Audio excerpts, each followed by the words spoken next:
Hello, and good morning, everybody. Thank you for joining us in our homeschool ongoing learning series for the different families. So, we will be continuing our discussion about the advantages of homeschooling, and we've covered two of the advantages that homeschooling can have, or for the families who would like to explore homeschooling. So the first one that we've talked about is learning never stops. So for this, every day is a learning day.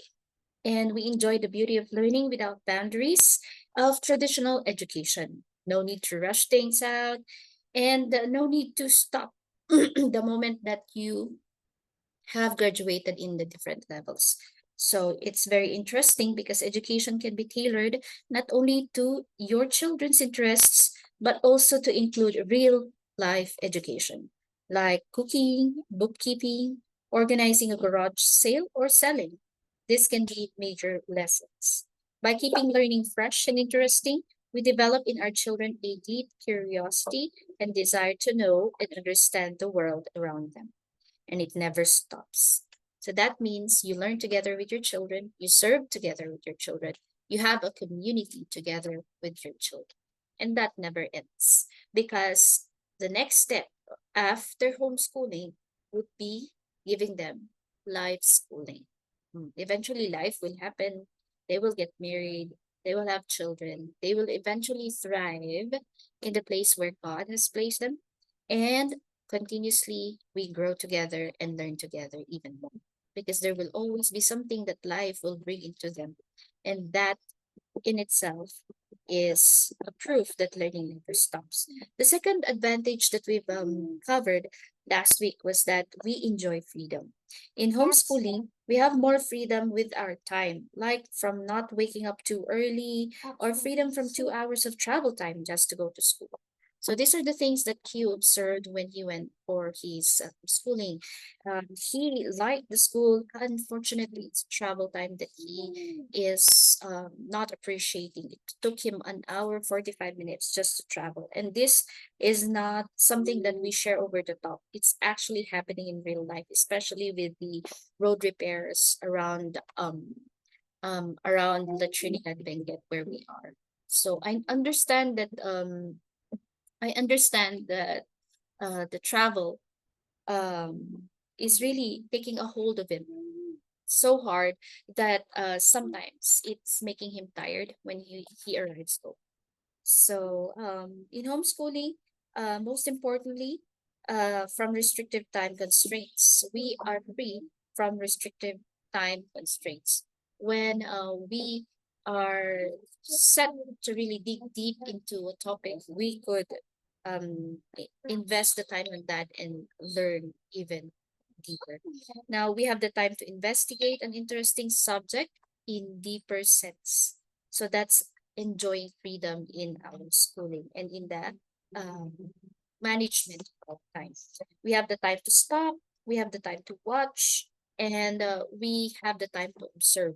So these are the things that we could experience when we are homeschooling. And we have the time to close our books and visit a museum if we would want to experience that, just because we want to learn further. We also have the flexibility to incorporate learning into our life, regardless of whatever else is happening. Your homeschool schedule can be as flexible and fluid as you need it to be. And this doesn't just apply to breaks, but for working around a father's unusual work schedule, or traveling, or just coping with life's ups and downs. So, because homeschooling can provide you the freedom, you can now cater to any family um, issues, family matters that needs your attention. And at the same time, that in itself is a learning experience for the children. Now, we move forward to the third advantage of homeschooling, and that is unlimited family bonding. So we are always together. And what great way to have a school than with the people with whom you are with all the time. Now, our family is progressively growing because of the time we opened together. Example, in eating, you're together. In playing, you're together. In learning, you're together. And in laughing, you're together. You are building a bond that is strong, enduring, and dependent on God. We get to travel many times in a year and see the world with them without fearing that they will miss something. So anything that we are experiencing, we get to experience with our children. And if we are openly communicating that to them, they are not left behind. Say, for example, this ongoing learning series for families that I'm conducting. This is actually communicated with them, and they are bonded with the goals and um, aims of what we are doing together. And because it's communicated with them, they could understand that this time is a time for me to learn more and be more effective in my teaching approach and in my teaching methods with our children. So it says here, my children are protected in a warm and loving environment, which will give them a secure foundation when they venture out on their own. It trains them for the journey ahead. So you are actually catering to giving your children the best of what a parent could give to their child. And at the same time, making them feel the outside world as well with constant guidance and constant reminders with them that we could remain humble even in the midst of plenty, and we can be contented in the midst of not having any. So that's actually great. Now, because of that bond that you have with your children, eventually when they go out to the world, you have already trained them uh, to be more prepared of what the world could hit them with. And then they would come back to God, to you, where they would feel more welcome, more accepted, and they could express themselves even more. So this is not actually creating more distance between you and your children, but you're actually creating more bond for you to be closer, that when they are going out already, they would learn to come back and seek for more counsel. For in the multitude of counsels, a person is smarter. All right. So the second one that we're going to talk about is that homeschooling strengthens our beliefs. Homeschool provided our family countless opportunities to able to exercise our faith in God, which benefited our morals, our mission, and vision in life and values as a family. I actually could relate to the author's stand about this, because I know that prayer, reading the Word of God, reading the Bible, studying the Bible, building a godly character to our children doesn't come overnight. It comes with habit. It comes with commitment and consistency. So homeschooling can provide that for your children. Homeschooling can provide that for yourself as a parent teacher. Homeschooling can strengthen what belief that you have. And if your belief is for the greater good of everyone, you will continue to instill in their character and in their growing bodies and mind that being of good character, Christ-like character, can establish your belief, and it will remain unshaken until eventually when they grow. So our morals are trained inside our home. The mission and the vision in life that we have, we can share it to our children. And it's not the mission and vision where you have failed in college to take a course and then eventually would push your children to take that course that you failed to take. That's not actually what is meant here. What is meant here is that you have a working mission, you have a working vision, and that is to continue to contribute to the good and the greater good of all the people. And of course, to love your neighbors as yourself, as how you have loved God. Now, the values of your family will not be shaken because you are establishing values that are biblical, Christ centered. It's always in the living word of God. So it's actually applicable to those who are catching, not really catching, running after godly children. Those children or our children who will become a part of the community where good still prevails, over evil. So there, and in homeschooling, you can guide them and set an example for them with God's help. Our desire is for our kids to know who they are in Christ. So in homeschooling, you can actually make their identity in Christ even more solid. And of course, if you believe that we are standing on a solid foundation that is Jesus Christ, eventually, if our children are standing in that solid foundation, they will not get away from godly character. They will not get away from righteousness. Instead, they will run away from wickedness. Because of this, your kids can value their self-worth, and it will be backed up by the word of God, because we are all created in the image and in the likeness of God. And in that, we could say that we are created by God for the greater good, for the good of all. And we can actually share that vision to our children. Right? So, Mommy Aureline, welcome po for attending our homeschooling ongoing learning series for parent teachers. How are you? Thank you for teacher.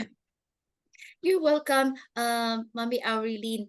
And would you like to introduce yourself so that everybody will know them? Anyway, we are just going to discuss two of the advantages. Last time we already discussed two. Now we're going to discuss two more. So please kindly introduce yourself to our... Okay. Hello po, good morning sa ating lahat. Anyway, teacher, I'm Aureline po and dito po kami sa Baguio ngayon. So, How long have my you son po is Weiner, grade 2 po. Grade 2. Po siya. Opo. And ilang years Teacher, na po makikinig lang po ako kasi naka-work from home po ako. Currently working. Oh, okay. Thank you so much for Actually, first time po namin mag-homeschool. Oh, okay. Is that him? Hello, good morning. Ay, hindi po, kapatid po. Ah, Yung okay. bunso. Hi. Busy po ngayon Nice to yung see you. Opo. Yeah. First time po namin mag-homeschool, teacher. This year lang po. That's good to Kaya know. Welcome. kaya provider po medyo ninyo? nag-a-adjust pa. Ano pong provider niyo? Victorious po. Same po kami ni Sister May. Sister May. Okay. Siya po actually yung nag-ano sa akin, nagkwento ng homeschool. Kaya Oh. parang naengganyo din po ako. Kasi parang mas convenient for us. Exactly. Yes. Kasi work from home, tapos work from home, and of course, you're caring for your kids. That's great to know. Yes po, totoo po. Thank you for sharing. Kaya nga po. So, Yes. last time when we met last week, two of the advantages that we discussed is that learning never stops. We didn't get to learn about your input po. So, when learning never stops when you're homeschooling, this can give you an opportunity to not only stop learning the moment you graduate. You continue your learning with your children until they would go to work, until they would meet their special someone, until they would build their own family. So what's your this one? Learning never stops.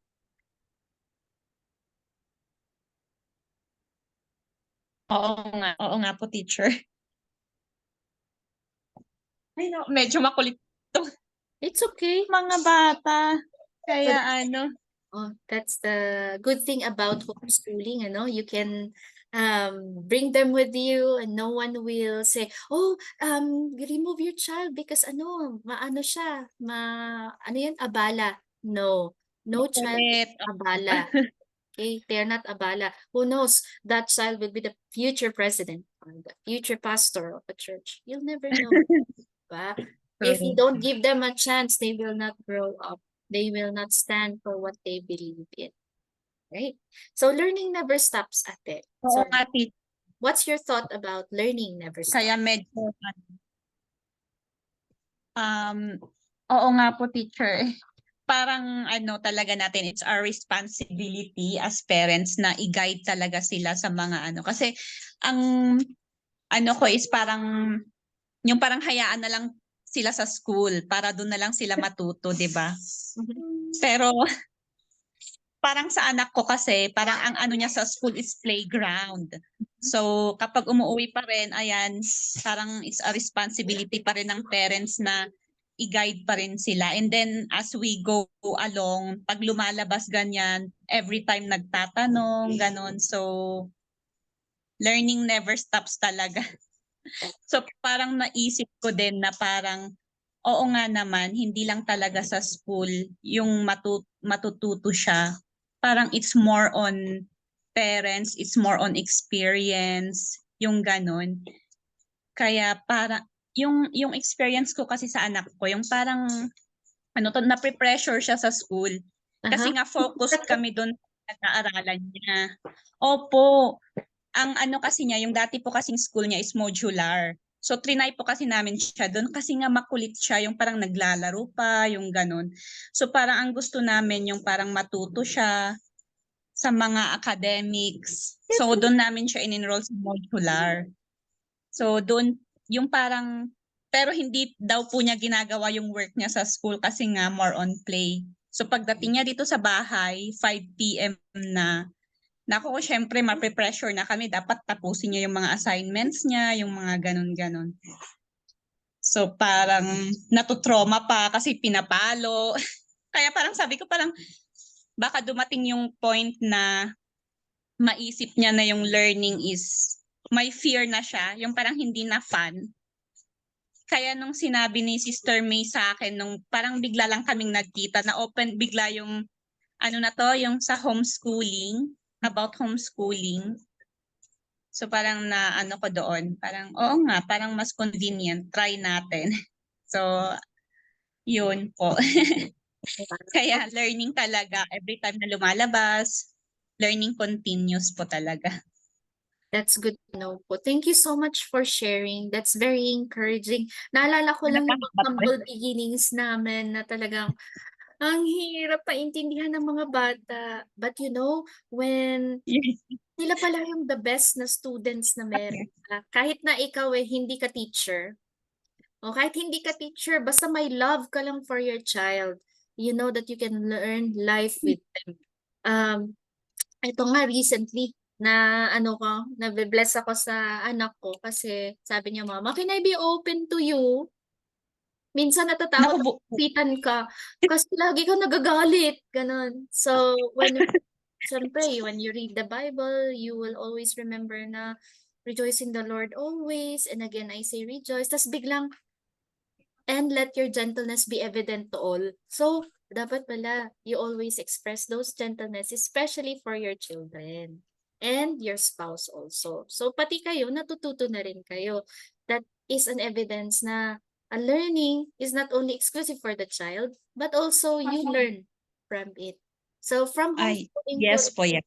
ano namang na-experience ninyong improvement in your learning curve as a mother? Naku, po, actually, dinosaur po talaga ako. Yung parang, hindi ko po alam kung, siguro totoo yung sinasabi nila na parang yung expectation, yung parang expectations mo na dapat ganito yung anak mo, dapat matuto siyang magbilang sa ganitong age, dapat yung ganon po. So parang ngayon, parang na-accept ko na, hindi pala ganon. Oo nga, totoo yung parang sa mga nakikita ko, nababasa ko na iba-iba pala talaga yung mga children. And so, ewan ko, pero parang maano yung patience ko. Yung parang nati-trigger ako agad. Yung kapag hindi nila ginagawa yung sinasabi ko na magsulat ka tapos hindi gagawin yung parang mag-aano na, magda-dinosaur na. So, Because we are trying to now, I'm compare. learning talaga, yes po. I'm learning po talaga na parang patience and yun nga po yung gentleness po talaga. Exactly. Nandun na po ako sa point na ganun. Hopefully magtuloy-tuloy po ngayon. We are Yun praying yung mga that we are praying that you will continue sa inyong journey kasi if it's something that you really want your family tip. to have yung hindi low quality na education yan. That's actually your Mm. presence as a parent and at the same time the teacher taking responsibility dun sa anak mo. And yeah, I believe ganun din ako nung una na to the point na yung second child namin hindi pa nagsusulat. Tapos sabi ko, "Magsulat ka na! Letter A ganito, sundan mo, ganyan, ganyan. Bakit hindi ka marunong magsulat?" Sigaw ako ng sigaw. And then eventually, yung husband ko sabi niya, "Love, alam mo ba yung sinisigawan mo? 4 years old lang yan." Tapos nung pumasok sa isip ko, hala, yung heart ko ang sakit-sakit. Sinisigawan ko yung sarili Sobrang ko yung na 4 guilt. years old. Totoo po yung guilt po talaga kapag ay nako. Pero as of now po talaga parang nagiging siguro nga ito yung mga learnings ng pagiging homeschool. Yes, that's Yung exactly. parang Napapa-teary-eye tuloy ako. But I'm thankful that you are freed from yung traditional way of thinking how nag education is given. Um, we are grateful po that you have finally decided to homeschool your children, and it will be a decision that will bless you greatly. Ano? yes, thank you. Yes, amen You to have that. already covered most of it. Of course, you have the freedom, no? Like you shared earlier po na yung mga modules, yun ang laging nagsasabi sa inyo, bilis, bilis, bilis, tapusin natin requirement, ganito. Until to the Sobrang point, sobrang yung naranasan nito. kaya nga to the point na 'di ba, dahil sa sobrang it takes time, ikaw nang gumagawa, which is you're cheating yourself as well. Hindi matatanggap Yes. ng bata yung education na gusto mong matanggap nila. And for us, we don't have to cheat our children's way to victory. And that's what God wants us to have also. He wants us to be victorious, but He wants us to put the effort. So same as true with our children, pag sino-shortcut natin ang education for them, of course, they will receive shortcut education. Diba? Opo, totoo. So, we have the freedom. Now, ano naman yung aking diniscuss earlier is unlimited family bonding. So, ano namang nung na-experience nyo? I know you're just new po ha. Ano naman yung time na nag-increase na kayo ay magkasama palagi? Naku, 24/7. Oo, totoo yan. And to the point na 24/7 every ay time na magsasabi po sa inyo ng ganito, "Hindi ka ba nagsasawa na kasama mo ang anak mo tas tuturuan mo pa ulit?" Ganyan. opo. So ano naman ang inyong stand sa gano'n? Para sa akin parang minsan 'di ba parang nakaka-burnout Mhm, kasi 24/7 kasama tapos 'pag mag-grocery kasama, 'pag mamamasyal kasama. oo. Pero yun nga kasi yung parang sa bonding namin, super din sila yung parang mas nagiging open sila sa akin and life is short. We really don't know, 'di ba? Kaya parang spend the talaga yung time talaga for the family. Yun naman po yung naano ko. And I'm happy naman po na nakikita ko silang safe with me, yung nababantayan ko sila and naga-guide. Lalo na ngayon maraming accidents or syempre hindi din naman natin alam mga sakit, ganyan na pag pero hopefully po, yung parang okay naman po kami sa yung sa setup po namin ngayon na yung sa banding. That's nice po. It's an opportunity to watch them grow. I know some of the homeschooling will say, "Hala, ngayon lang ako nag-homeschool, late na ba for my child?" No, it's never too late. Although it's advisable naman that while they are young, you start homeschooling immediately. But to those who are yung mga may bata na advanced ng age, it's never too late. Kasi you are redeeming the time. Yes, it's true that the days are becoming more evil nowadays. And we have to Yeah. prepare our kids for that. And how do we prepare them? Bring them close to home. Bring them close to home that they will feel that they can see God here at home. They can feel God being alive in your mom, in your dad. If they see Jesus in you, they would come more, and then I will see mom because she stands for what she's standing for. So ganun. And then of course, strengthen our beliefs as well. So of course, we would want our children to be having Christ-like character. So we continue to strengthen our beliefs as a family. Na syempre gusto nating mag-grow ang ating family na hindi naman sila salot ng lipunan. They are the people who will be working for the good of the country, the good of the church, the good of the family, the good of anyone who seeks comfort. Di po ba? So of course, what's your vision for, ano pong name ni, yung naka-Batman? What's your name? What's your Weiner po, teacher? Weiner. Sige na yun, Tel. Weiner. Yeah, I was carrying TJ a while ago. That's Titus. So he's 4 years old. Oh, 4 years old. Yung Yes. ito pong bunso ko, 3. 3. But we have a baby po, 6 months, 7 months old. Yun, hawak-hawak ng father niya. Oh, talagang full-time ano. Yes po, 5 sila. Kaya niya. It's nice. Ayun po. Okay Your po. beliefs, how is it being established naman because you homeschool? Teacher? How about your beliefs? Yes. How is it, have you seen any establishment of your beliefs, like be a good person, Yes. have the morals of Christ-like morals, mga ganon. How is it Mhm. established in your homeschool? Yun nga po, teacher. For our belief naman po, parang nakikita ko naman po na yung parang nagiging learnings ko ngayon is parang closer to God. Galit ako yung parang anger ba? Parang natitrigger ako kahit kunti lang, nasisigawan ko na sila. Pero ngayon parang mas more relaxed. So parang mas, oo nga. So thankful talaga ako kay Lord. Tapos regarding naman sa ano naman po, may prayers din po kami nagpe-pray, and then inaano ko pa rin po siya sa ano niya, sa mga Bible memorization. Parang kasama pa rin siya. Binibigyan ko pa rin siya ng ano niya. Ano na to? That your verse. What's your verse today? Oh, go. I like to hear Genesis, memory verse. Go.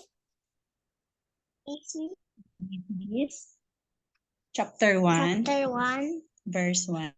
So, In the in the beginning, God God created heaven. heaven and earth. Yun po. Good Tinapamet. job, Weiner. Oh, di ba? That's a good start po, no? And you're establishing the knowledge of your child, not only for this time, but for his lifetime. And this is the only lifetime that they have. And of course, if they have God's word in their hearts, in their lifetime, you know that they're not going to go wrong. Ito ba? So, napaka-blessed naman po ako sa anak niyo. Hi, Weiner. It's nice to see you. Yes. And thank you po for attending Ate Aureline in our homeschool ongoing learning series. Every Tuesday po ito.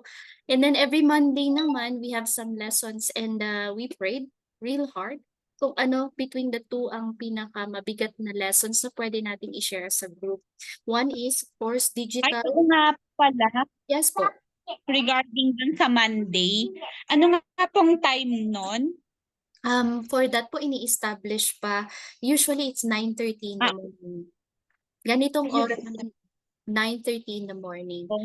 We're choosing between the topics na sinuggest ng mga families. It's digital literacy, wise use of online presence, and of course, Filipino language. So, pumipili yes po. kami kung Ako saan. sa Filipino language. Yes po.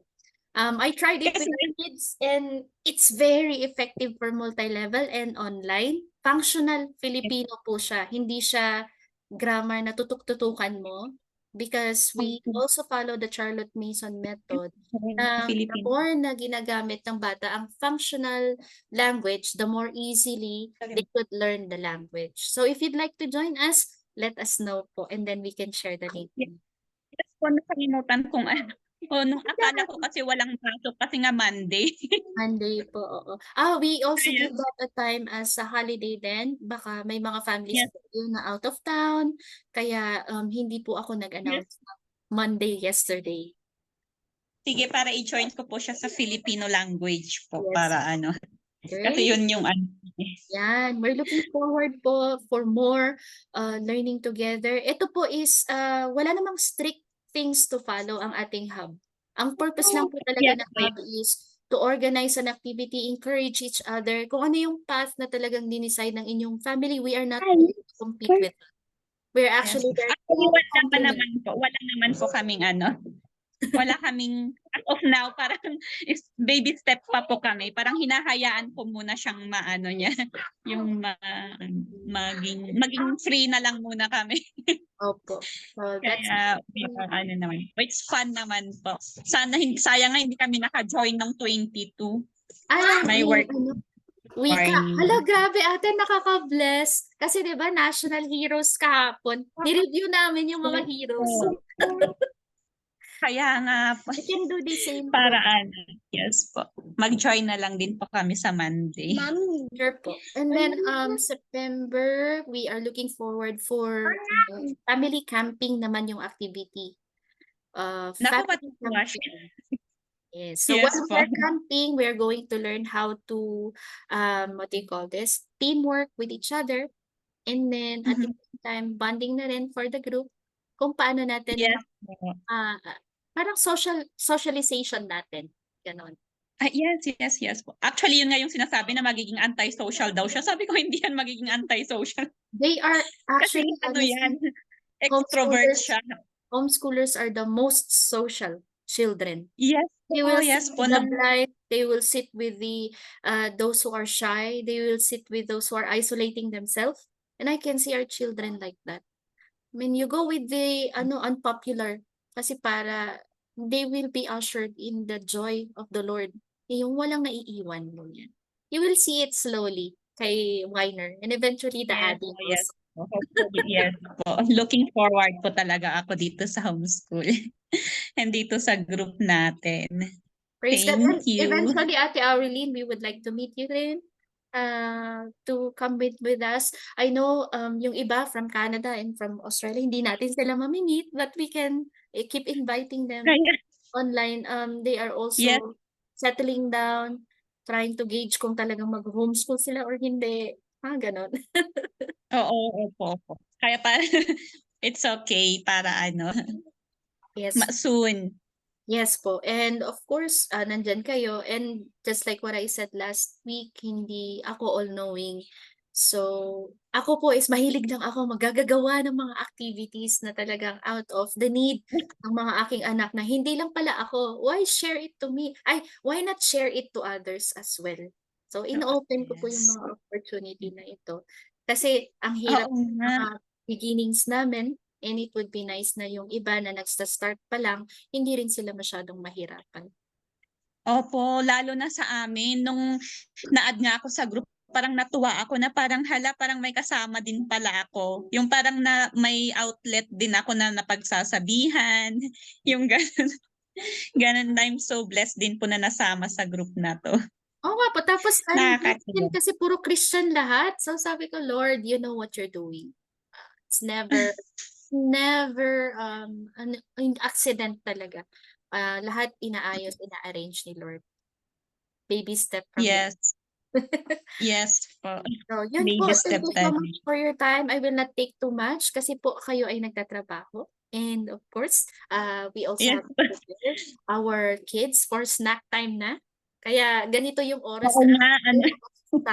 snack time ng mga kids. And we don't want the parent Oh, teachers that's good.